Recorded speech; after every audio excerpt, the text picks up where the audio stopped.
Salut mes amis, on va résoudre l'exercice 9 du chapitre translation et vecteur. Donc pour répondre à la question de cet exercice, on va utiliser la relation de Charles.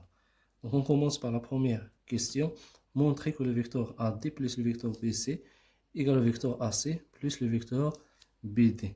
Donc on commence par le premier membre, c'est-à-dire on a AD, le vecteur AD, plus le vecteur BC égale. Alors on utilise la relation de Charles pour écrire le vecteur AD sous la forme de deux vecteurs en ajoutant le point C, c'est-à-dire AC plus CD plus le vecteur, on va écrire le vecteur BC sous la forme de deux vecteurs en ajoutant le point D.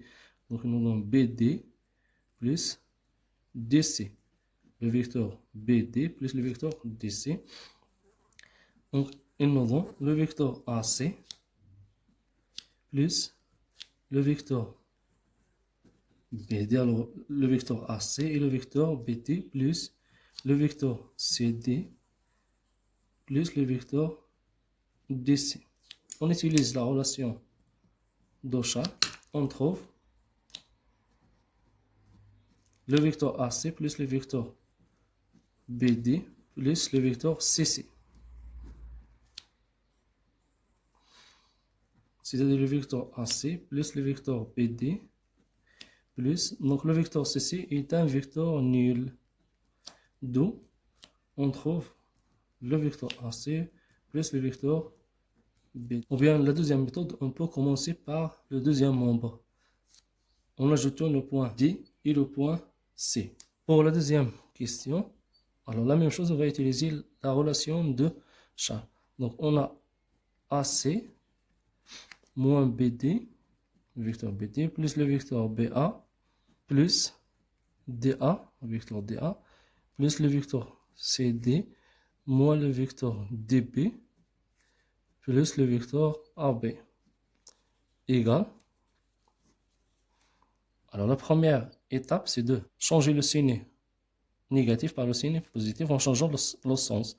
Donc on a donc plus DB, plus BA, le vecteur BA, plus le vecteur DA, plus le vecteur CD, plus le vecteur BD, plus AB.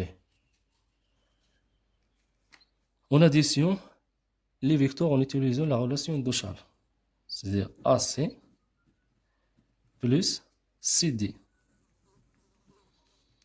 plus DB plus BA, le vecteur BA, plus le vecteur AB,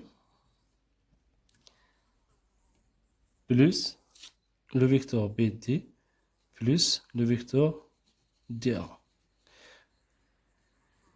Alors on utilise la relation de Charles. Pour additionner ces vecteurs, on trouve le vecteur AD plus le vecteur DA plus le vecteur AD plus le vecteur DA. Alors ici, on utilise toujours la relation de Charles. On trouve le vecteur AA plus le vecteur AA. Donc nous avons le vecteur nul plus le vecteur nul. Alors le résultat c'est le vecteur nul. Donc on a répondu à notre exercice. N'oubliez pas de partager cet exercice avec vos amis.